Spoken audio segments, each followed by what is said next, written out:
আসসালামু আলাইকুম। এথেন নেটওয়ার্ক কি স্ক্যাম করছে? কোন কোন এক্সচেঞ্জারে এটিএন কয়েন লিস্ট হয়েছে? আমরা এই সমস্ত বিষয় কিন্তু কিছুই জানি না। তো বন্ধুরা, আজকের এই ভিডিওতে A to Z সকল বিষয় ক্লিয়ার করব।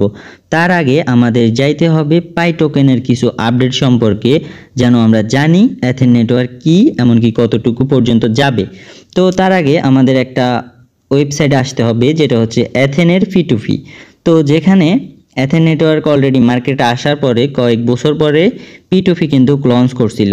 এখানে তাদের ফাই টোকেন, ডগি, P2P ইত্যাদি অ্যানাদার অনেক কয়েন কিন্তু বাই সেল করা যায়। তো এখানে মূলত এথেনের এটিএন কয়েন বাই সেল আমরা করতে পারবো, এমনকি আগেও করছিলাম, এখনও করব। তো করতে হলে প্রথমে আসতে হবে আমাদের ফাইয়ের মধ্যে। ফাই টোকেন কিন্তু 2012 সালের একটা কয়েন, যেটা 2024 সালে লিস্ট হয়েছিল।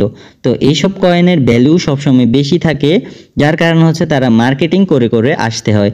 তো এখন তারা কি বলছে আপনাদের যদি আমি একটু দেখাই একটা বিষয়। এই যে দেখেন ইভেন্টের মধ্যে, এই যে দেখেন এখানে কি বলছে, তারা একটা ইভেন্ট করতেছে যেটা হচ্ছে আগস্টের 12 তারিখ থেকে আগস্টের 26 তারিখ 2025। তো মানে হচ্ছে এই যে এখন চলতেছে এই ইভেন্টটা। তো ইভেন্টটার মধ্যে কিন্তু তারা নতুন নতুন যেসব মানুষদেরকে ইভেন্টের মধ্যে আহ্বান জানাচ্ছে, যে এথেনের এটিএন টোকেন সম্পর্কে জানাচ্ছে। তো তাদের যে ওয়েবসাইটে রেজিস্ট্রেশন করলে অনেকেই এখান থেকে ভালো ভালো প্রফিট নিয়ে যাচ্ছে, এমনকি আমাদের টিমেরও কিছু মেম্বার এখান থেকে ভালো একটা প্রফিট রিটার্ন পেয়েছে। তো এখন দেখেন এই এটিএন কয়েনটা এরকম করতেছে কেন? আসলে তাদের মার্কেটিং যে প্ল্যানটা ওই হিসাবে কিন্তু তারা এগিয়ে যেতে পারে নাই। কারণ হচ্ছে এথেন নেটওয়ার্কের যে মূল সিইও, উনি কিন্তু জেলে গিয়েছিলেন, আপনারা হয়তো অনেকেই জানেন না। কারণ হচ্ছে তাদের যে এই নেটওয়ার্কিংয়ের কিছু রেজিস্ট্রেশন ইস্যুর কারণে সে কিন্তু জেলে যাওয়া লাগছিল।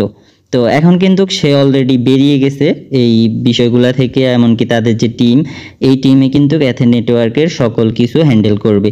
তো যার কারণে খুব প্রপারলি আমরা সব কিছু পেয়ে যাব। এমনকি আপনারা যদি একটু দেখেন, এখানে ডগি, P2P সকল কিছুই কিন্তু তারা করতেছে। তো এই সব কাজগুলো কেন করতেছে আমি যদি আপনাদেরকে একটু বলি। ধরেন তারা কিন্তু স্টেবল করতেছিল তাদের মেইন কয়েন কিন্তু এটিএন। তো এটিএন কিন্তু মার্কেটে আনবেই তারা, হ্যাঁ। তো খুব দ্রুতই আপনারা এই সমস্ত আপডেট কিন্তু পেয়ে যাবেন, তারা কোন কোন এক্সচেঞ্জারে ভালোভাবে আপনারা বাই সেল করতে পারবেন, এমনকি বাইন্যান্সও বাই সেল করতে পারবেন। তারা কিন্তু কোলাবোরেশন করছে, তাদেরকে কত পার্সেন্ট দিবে A to Z সকল বিষয় তা আমরা কিন্তু একটা ওয়েবসাইট থেকে জানতে পারছিলাম সকল আপডেট।